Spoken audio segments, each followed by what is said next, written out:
बिस्मिल्लाहिर्रहमानिर्रहीम। अस्सलाम वालेकुम। अल्हम्दुलिल्लाह, अल्लाह का शुक्र है, हकीकत टीवी ने आवाज उठाई। पूरी सोशल मीडिया से लेकर पाकिस्तान समेत जितने अरबाब इख्तियार हैं, सब ने सुना। आप लोगों ने आवाज उठाई, वीडियोस बनाई, तुर्की से प्रेशर आया, उनके लोगों ने एहतजाज किया।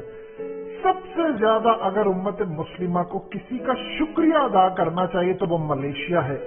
मलेशिया की वजह से आज शाह महमूद कुरैशी ने अक़वाम मुत्तहिदा में खड़े होकर ऐलान कर दिया है कि अब वक्त आ गया है कि अगर यूनाइटेड नेशन ने फौजें नहीं भेजनी तो हम लोग कोलिशन फौजें भेजने को तैयार हैं इसराइल में। सादा और आसान लफ्जों में समझ लें, कोलिशन मतलब ऐसा नहीं है कि उसमें उम्मत मुस्लिमा की हो। इस वीडियो की अहम डिस्कशन चलती रहेगी, लेकिन इससे पहले आप वीडियो को लाइक करें, हकीकत टीवी को सब्सक्राइब कर लें और बेल आइकन पर जरूर क्लिक करें। ये पॉइंट है यहां पर समझने वाला। कोलिशन का मतलब है वो फोर्सेस जो कि हमारे लाइक माइंडेड कंट्रीज भेजेंगी, जिसमें पाकिस्तान, तुर्की, रशिया, चाइना और दुनिया भर के अंदर मुख्तलिफ ममालिक की फौजें वो भेजने को तैयार हैं। और साथ में कह दिया है कि इनफ इज इनफ। अब सबसे बड़ी बात यह है कि गजा के अंदर जितना ब्लॉक किया हुआ है इसराइल ने रास्ता, वो सारे का सारा खोला जाए और हम फौजें उतारने को तैयार हैं। ये पाकिस्तान के लिए गोल्डन टाइम है कि अल्हम्दुलिल्लाह हमारे मुंह से ये अल्फाज निकले हैं। ठीक है, हमने देर बहुत ज्यादा कर दी, बहुत देर कर दी, तुर्की ने भी बड़ी देर कर दी, लेकिन इसका क्रेडिट अगर किसी को जाता है तो वो मलेशिया को जाता है, क्योंकि ओआईसी के अंदर सबसे पहले उनके फॉरेन मिनिस्टर ने कहा था कि फौजें उतारें, और उसके बाद फिर दोबारा उनके डिफेंस मिनिस्टर को क्रेडिट जाता है, जिन्होंने ऐलान किया है कि कोई फौजें भेजे या ना भेजे, हम भेजने को तैयार है और अक़वाम मुत्तहिदा अब हमें अलाउ करे कि हम यहाँ पर जाएं, क्योंकि उसके चार्टर के मुताबिक जाना है। ये सबसे ज्यादा खुशाइन बात है। आप देखेंगे इसराइल की चीखें निकलेंगी। अब इसराइल सबसे पहले तो कोशिश करेगा कि रास्ता ढूंढूं मैं किसी तरह। उसकी रीजन ये है कि पूरी दुनिया के अंदर इस्लाम पसंद जो दुश्मन कुव्वतें हैं, क्या वो चाहेंगे कि मिसाल कोई कायम हो? लेकिन अब हमें काम ये करना है कि पीछे नहीं हटना। ये नहीं कि इसराइल अब सीज फायर के रास्ते तलाश करे और आप उसके बाद कहें जी नहीं, आपको परमानेंट फोर्सेस भेजनी पड़ी। क्या लिबिया में मौजूद नहीं? क्या शाम में मौजूद नहीं?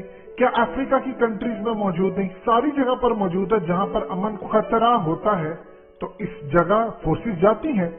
पाकिस्तान को अब लीड करना है। देखिए, ये बात तुर्की भी ऐलान कर सकता था, लेकिन ओबियसली आप जानते हैं कि मुस्लिम वर्ल्ड के अंदर सबसे ज्यादा स्ट्रॉन्ग आर्मी तो पाकिस्तान की है, एयरफोर्स आपकी है और इंटेलिजेंस इदारा भी आपका टॉप का है। लेकिन इस पूरी सूरत हाल में लीड तो डेफिनेटली बात है पाकिस्तान नहीं करना है, क्योंकि उम्मत मुस्लिम और तो इस काबिल नहीं। लेकिन यहां पर जो होने जा रहा है वो इंटरेस्टिंग सूरत हाल है। कोलिशन मतलब रशिया भी साथ जाएगा। देखिए, ये बयान बड़ा तरतीब वाइज है। इस पूरे बयान के पीछे मलेशिया ने तो जो पुश किया वो किया, लेकिन असल में ये चाइना की रजामंदी और रशिया की रजामंदी के साथ ये बयान दिया गया है। ये चीज आप ध्यान में रखिएगा। शाह महमूद कुरैशी ने जो वर्ड यूज किया वो कोलिशन फोर्सेस का किया है। उसमें ये नहीं कहा कि ओआईसी की फोर्सेस जाएंगी, उसमें कोलिशन। आपको चाइना सपोर्ट करेगा, आपको रशिया भी सपोर्ट करेगा, और अब वहां पर जाकर परमानेंट हमने जाना। देखिए, आज अटेम्प्ट फेल हुई है। आपने थोड़ी सी हम माफ ने कोशिश नहीं की। उनकी जो कैपेसिटी थी उन्होंने सारी लगाई। मस्जिद अक्सा गिराने आए थे ये लोग। हकीकत टीवी हमेशा आपको iPad Go 2 का ये क्लिप दिखाता है कि ये मस्जिद अक्सा पर मिसाइल इन्होंने मारना था, ये मारने आए थे। इनका प्लान हुआ है नाकाम।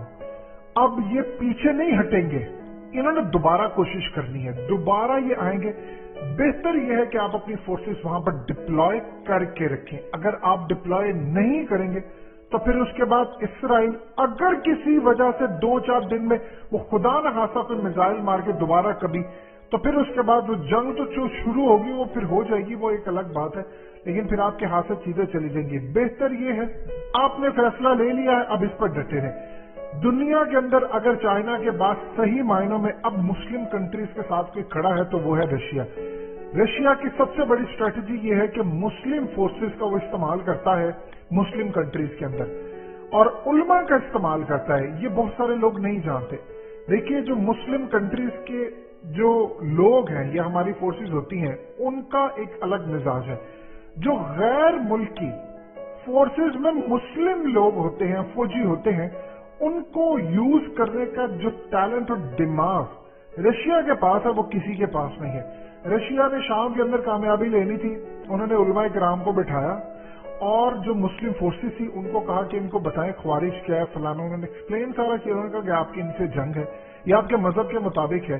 انہوں نے زیادہ تر جو فورسز تھی وہ مسلم بھیجی۔ اب رشیا نے گرینڈ پلان جو بنایا تھا اس نے اپنی فورس کے اندر مسلم فورسز کو تیار کیا کہ آپ کی مسجد اقصی ہے خطرے میں، میں تو دنیا میں جس مرضی کونے پر بیٹھا ہوں، آپ کے مذہب کے ساتھ یہ ریلیٹ کرتی ہے، آپ نے لڑنا ہے۔ جو رشیا کی فورس کے اندر مسلم ہے وہ پوری طرح لڑنے کو تیار ہے، اور آپ سوچ نہیں سکتے وہ کس طرح ان کے اندر انگارہ ہے کہ ہمارے سامنے، چونکہ وہ شام میں بیٹھے ہوئے ہیں تو ہمارے بالکل ساتھ ہی لگتا ہے مسجد اقصی، لہٰذا وہاں پر ان کی اسٹریٹجی کامیاب رہی۔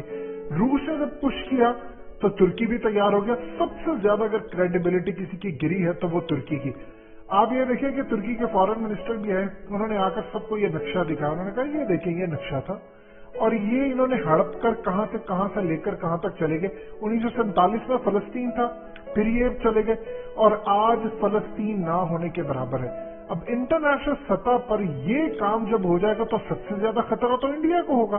پھر ریت پڑ گئی کہ فورسز جانا شروع ہو جائیں گی، کسی بھی مسلم کنٹری کے اندر کوئی مسئلہ ہوگا تو فورسز جائیں گی، تو اس کا مطلب ہے کہ امت مسلمہ کا اتحاد بن جائے گا، جو قابل قبول نہیں ہے ان کو۔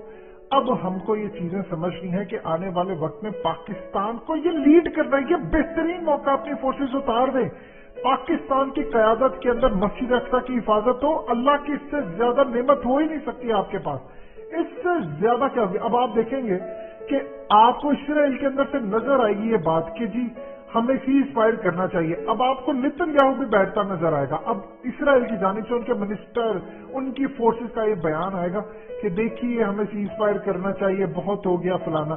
روس کا پریشر آیا ہے، بائیڈن کا پریشر آیا ہے، اسرائیل کا پلان ناکام ہوا ہے۔ اگر اس کے باوجود بھی آپ کو کہنا ہے کہ مسجد اقصی مسلمانوں کی، ہمیں ان پر جانا، کیونکہ یونائٹڈ نیشن کا جو قرارداد اور قانون ہے وہ کہتا ہے کہ اسرائیل کو صرف اتنی جگہ الاٹ ہوگی جو 1948 کے اندر ہے، اس کے آگے نہیں۔ تو جو 1967 کی جو عرب اسرائیل جنگ تھی، اس کے بعد جو انہوں نے مسجد اقصی اور دیواریں گرے، ان سب ٹیمپل ماؤنٹ پر قبضہ کیا ہے، وہ سب اس کو وہ انلیگل ہے، یہ چیز ذہن میں رکھیے گا، یہ یونائٹڈ نیشن کے قانون کے تحت، اور یونائٹڈ نیشن کے قانون کے تحت آپ فورسز کہیں بھیج سکتے ہیں اگر وہاں پر امن و امان کا مسئلہ ہو، لہٰذا یہاں پر پاکستان کو چاہے وہ سیز فائر بھی کر دے، آپ کو ڈٹے رہنا ہے۔ اور پاکستان نے اگر امت کو لیڈ کرنا ہے تو یہ بہترین موقع ہے، کیونکہ اس کے ساتھ آپ کی بیک پر کھڑا ہوگا رشیا، ترکی آپ کے ساتھ ہے، چائنا آپ کے ساتھ ہے، اور جو سینے میں آگ پاکستان کے فوجیوں کے لگی ہوئی ہے امت مسلمہ کے لیے یا مسجد اقصی کے لیے، وہ شاید ہی کسی اور کے سینوں میں ہو، کیونکہ انہوں نے کبھی ان کو موقع کم ملا، جب بھی موقع ملا ہم نے اسرائیل کے جہاز بھی مار گرائے گولان کی پہاڑیوں پر، اور اب اس کو وہ گولان ہائٹس کو ٹرمپ ہائٹس کہتے ہیں، لہٰذا گولڈن اپرچونٹی ہے۔ فائنلی آپ نے اعلان کیا، اب آپ دیکھیں گے اسرائیل اس اعلان سے ڈر کر کیسے بھاگتا، کریڈٹ جاتا ہے رشیا کو، ملیشیا کو، چائنا کو، اور پھر پاکستان اور ترکی کو۔